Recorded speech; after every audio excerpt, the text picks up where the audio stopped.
I'm dealing with this because we already, I don't look at all the lessons. There's 49 lessons in this book, and so when we were in lesson or day 10 which was on the Sunday assembly, we already addressed this to some degree, a number of weeks ago, and so I don't want to belabor the point, but it is certainly worth noting and going back over. And day 23 is the lesson of the day, other assemblies of the church. And so, as I already mentioned in the bold, there's already been an emphasis on the Lord's Day. That was day 10. So if you were not here, you can go back and look at that on that particular lesson. But it says, you may also wonder if it is important to attend other services and classes of the church. It says, certainly the Lord's Day is of special significance, but you should see the value of participating in all of the activities of the church. And so there's a sense in which I think even this lesson, the emphasis of the lesson goes beyond what we might say Sunday school, Sunday night, and Wednesday night. It talks about other activities of the church, and so we're going to look at this in a much more broad perspective than just, do I have to come Sunday morning for Sunday school, or Sunday night, or Wednesday night? And so, looking at the first paragraph on the right-hand column, it says basically this is a question of attitude. It says those who want to learn, fellowship, sing, and pray with other Christians, who want to support and encourage the activities of the church, who want to be a good influence on others, those Christians will want to be present whenever possible.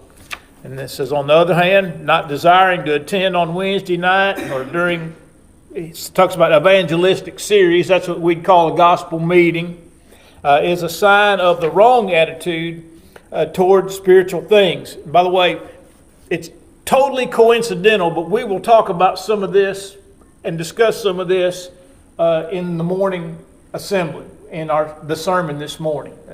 Like I said, it wasn't planned this way because I have my preaching planned out for a number of weeks ahead of time. It just so happened that this lesson came up in connection with that, and so we'll talk about attitudes in a little more detail in our worship assembly.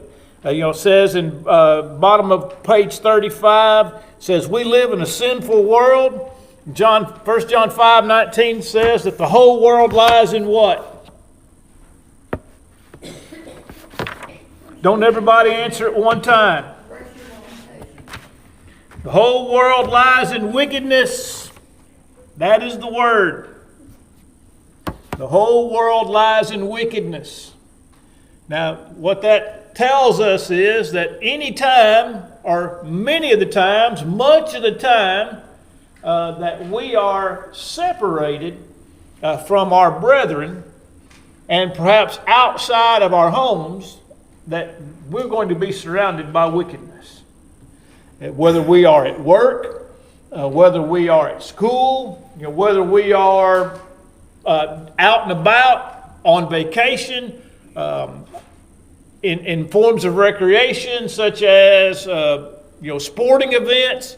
I mean, we are surrounded by wickedness, and just something that I've thought about recently is, it wasn't that long ago that you couldn't purchase alcohol at college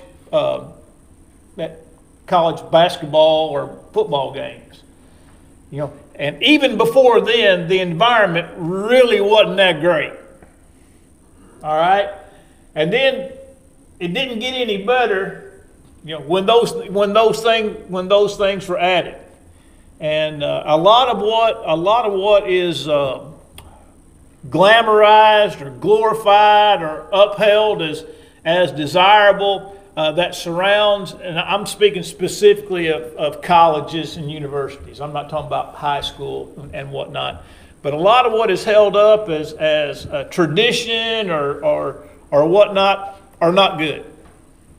They're not good. I don't know one single school chant that would be fit to be repeated in this assembly. Not one. By the way, I'm not familiar with a lot of them, but every one that I know would not be fit to be spoken in this assembly. Which means what? It ain't fit to be spoken anywhere. In other words, if you can't say it out loud here, you ought not say it out loud anywhere. All right. Then you have all the songs and all the things that are associated with such. And what I'm getting at is this world is wicked, and the wickedness of this world has become magnified and glorified by the society in which we live.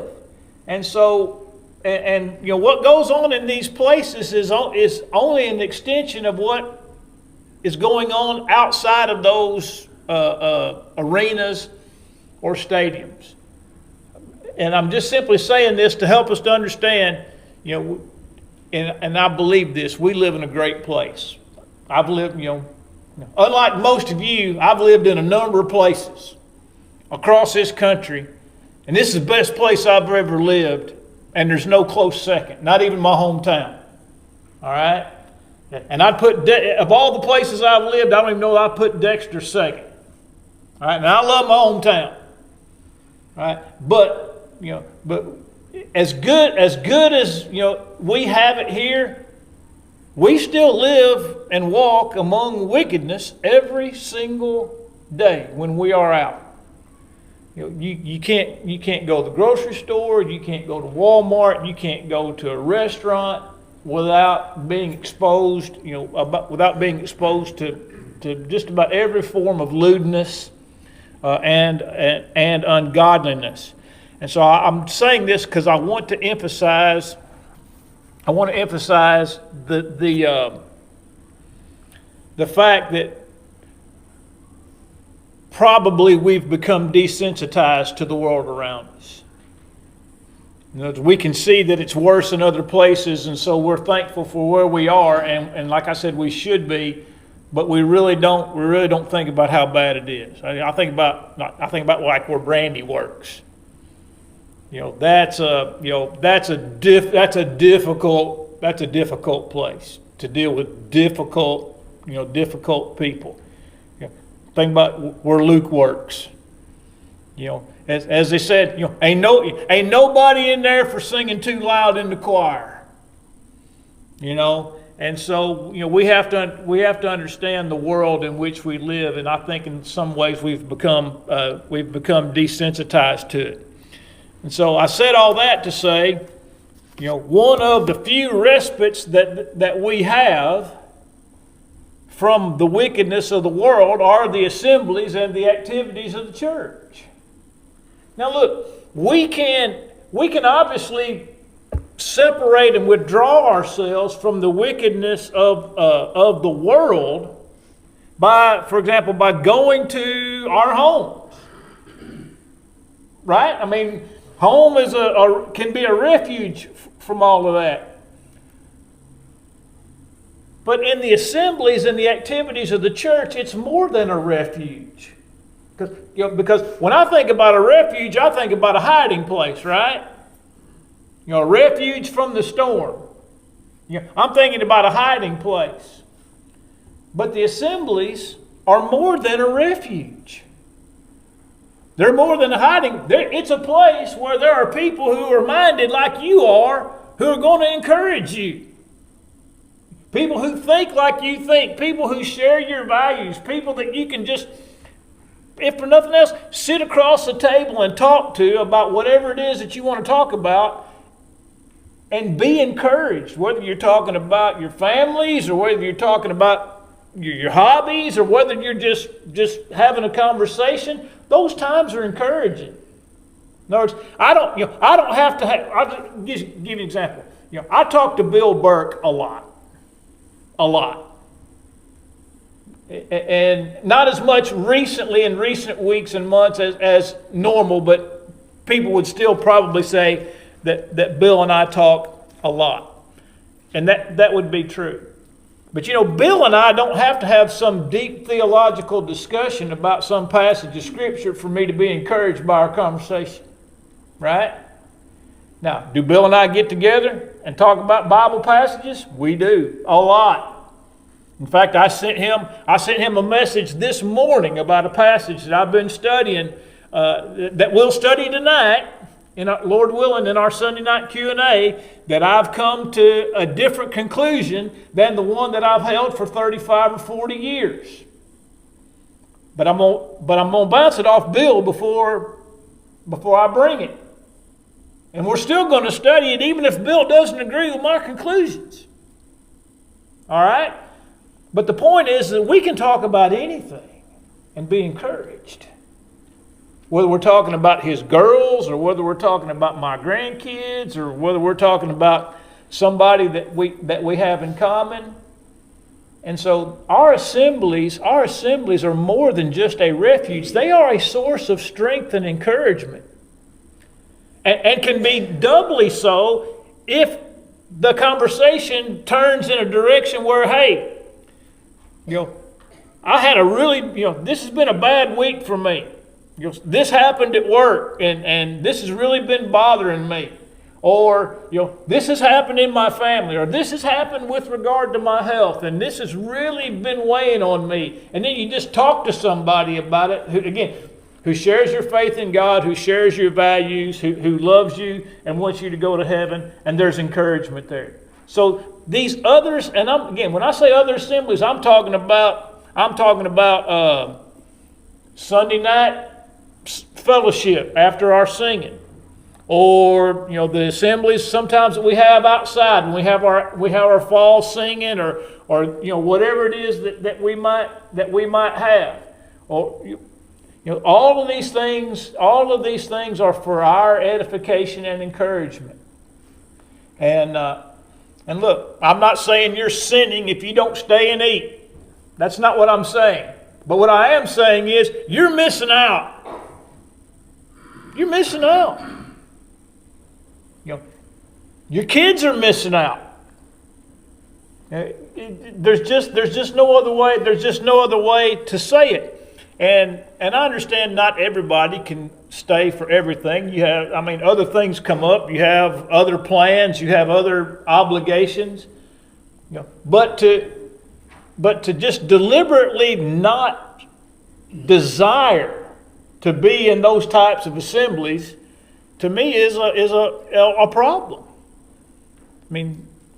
There's go back to sports. Years and years ago, back when the Buffalo Bills were good the first time, back in the 80s and 90s, and they had a coach named Marv Levy. And before every game, Marv Levy would say to his team, where else would you rather be than right here, right now? And that became the mantra for that team. And if you watch any Buffalo Bills football game that's being played in Buffalo, somebody's going to grab a microphone before that game starts. Somebody associated with the team, some past player, obviously not OJ, but somebody's going to be there, and they're going to have a microphone. And the last thing they're going to say is, I've just got one thing to ask. I've just got one question to ask you. He says, where else would you rather be than? And then 80-something thousand people all at one time shout, right here, right now. And it might be 10 degrees with 2 feet of snow on the ground and the wind blowing 50 miles an hour. And they'd rather be right there, right now. Well, that's what I'd ask a Christian on Sunday night singing. Or some fellowship meal that we might have at some other time. Where else would you rather be than right here, right now? You know, I can't answer that question for anybody but me, but I mean, I know where I want to be. You know, that's why I call you my people. If you ever read my sign-offs, it'll say, I can't wait to be with my people tomorrow morning. My people. Of course, I call the nursing home folks my people too, and but you understand that. You know, if you hear me say my people, I'm talking about you. I'm not talking about my family, my extended family. I'm talking about my church family. There's nowhere else that I'd rather be than right here, right now. And so the top of page 36 talks about how the world lies in wickedness and that there are temptations all around us. But when we are and frequently we are in contact with unbelievers, the foul language, the hatefulness, the immoral conduct, the toleration of evil, or the propagation or the glorification of evil.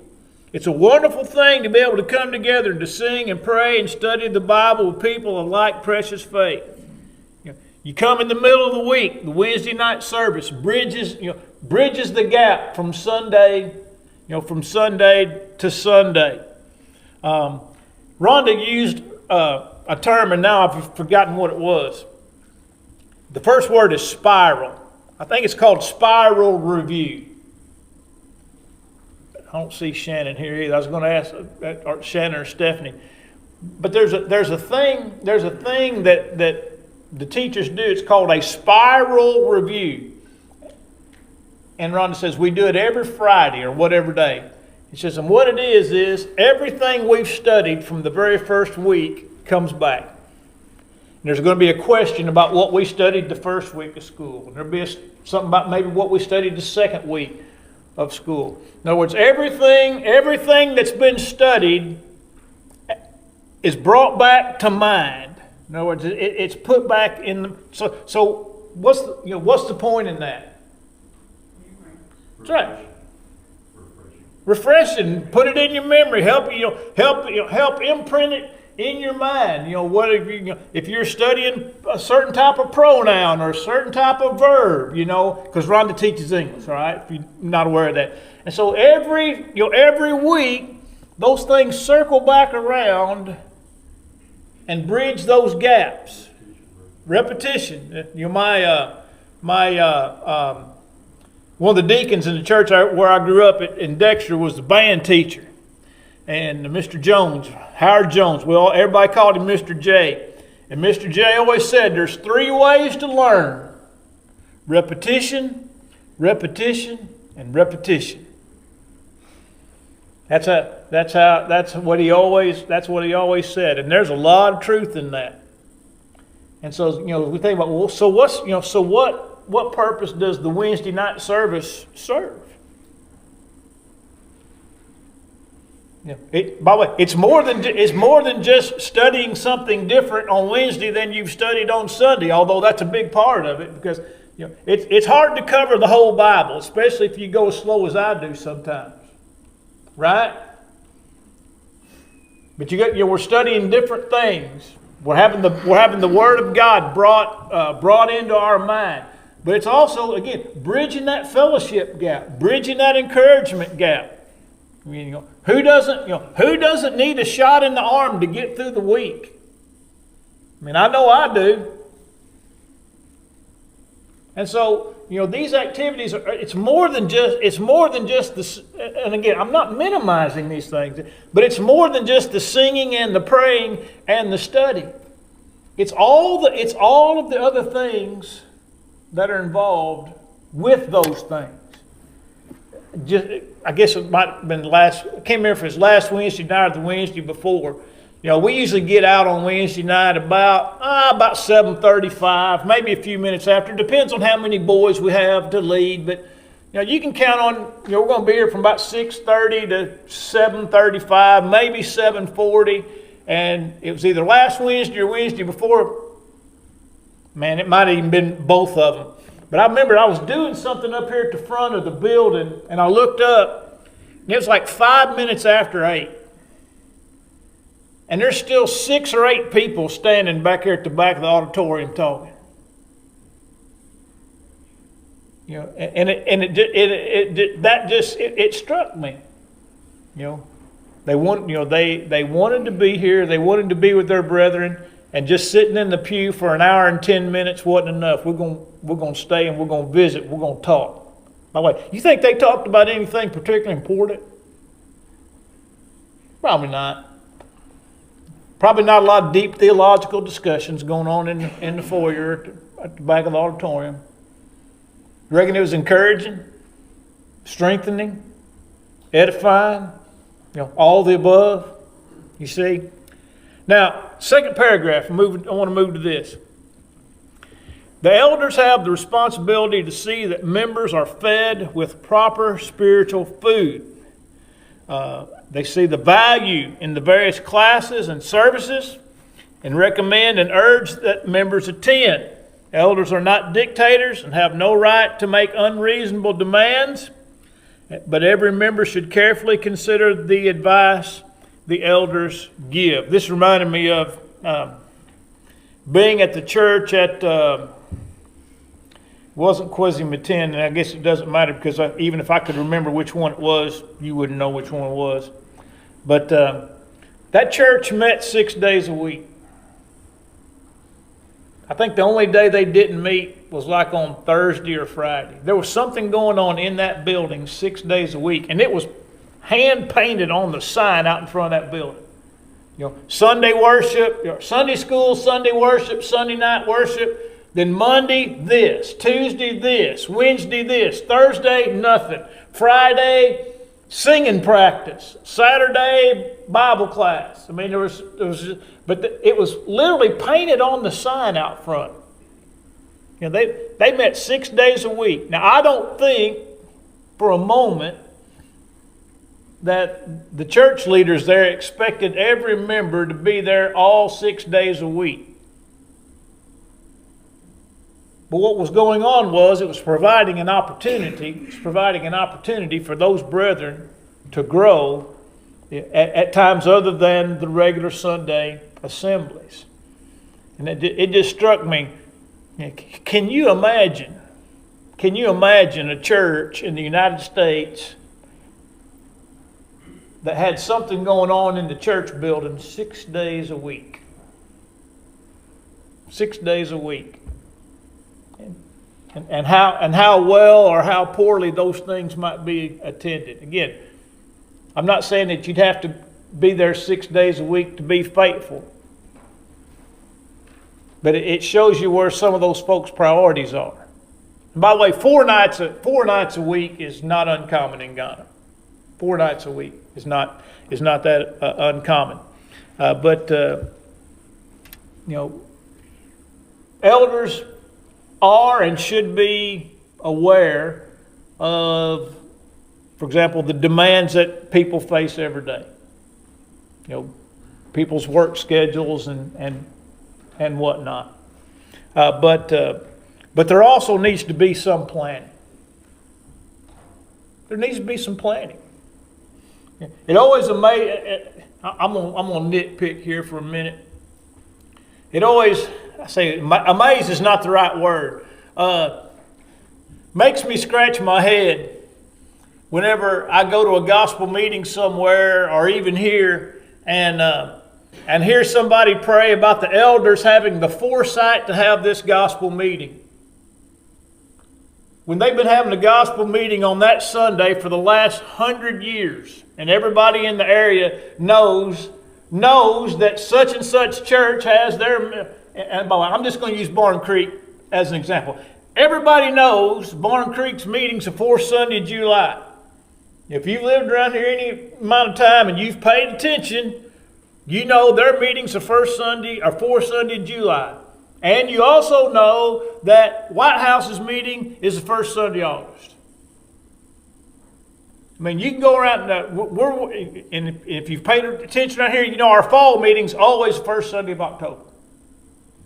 Now, what kind of foresight went into that? What kind of planning went into that? Was there a discussion of theme? Was there a discussion of topics? Was there advertising? Was there a concerted effort made to make sure everybody made plans to be there, and everybody would make an effort to get somebody there? It's like, I appreciate the gospel meeting, but I'm still trying to find the foresight. Because you're just doing the same thing you've been doing for 100 years. Again, I'm not knocking gospel meetings. I'm a fan of them. But that's not leadership, and that's not planning. That's not leadership, and that's not planning. I appreciate talking to Scott and Kyle recently. They're talking about that they're going. There are plans in the works to increase the activities of our young people.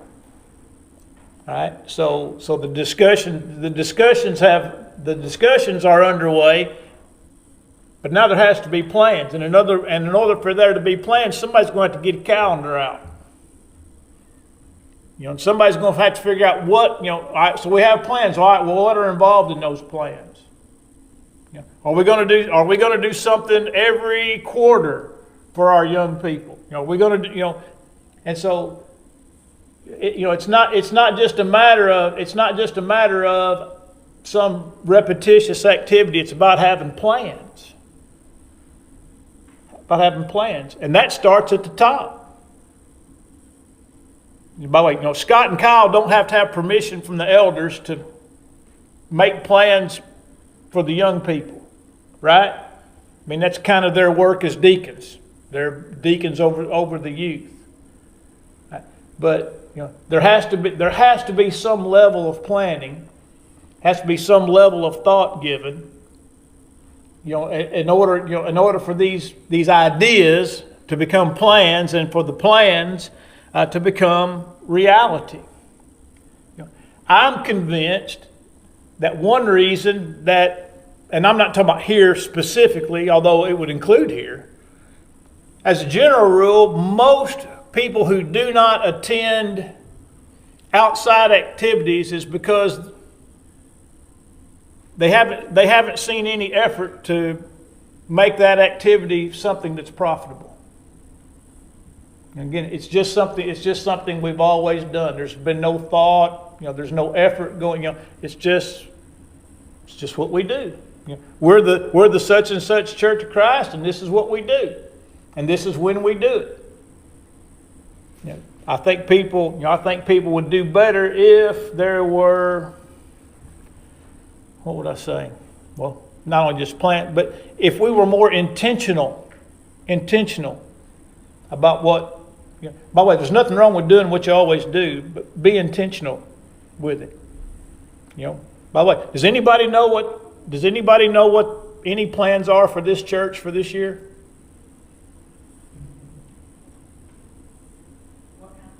That's my question. Don't ask my question. That was my question. What are the plans? No. What are the plans? Has there been a vision cast for the church for 2025? Hey, this is what we want to do. This is what we want to accomplish, and here's what we're going to do. Here's what we're going to do to try to accomplish our goals. Because ideas and want tos are really not worth a hill of beans. We all want the church to grow, right? All right, so what's the plan for this church to grow in 2025? What was the plan last year? Yeah, that's the plan. But so if I just say, hey, everybody invite somebody to come, is that the plan? Is that going to get the job done? See, there's got to be more to it than just wishful thinking. Because if we don't, if we're not moving forward, if you're not moving forward, you're getting behind. That's what it boils down to.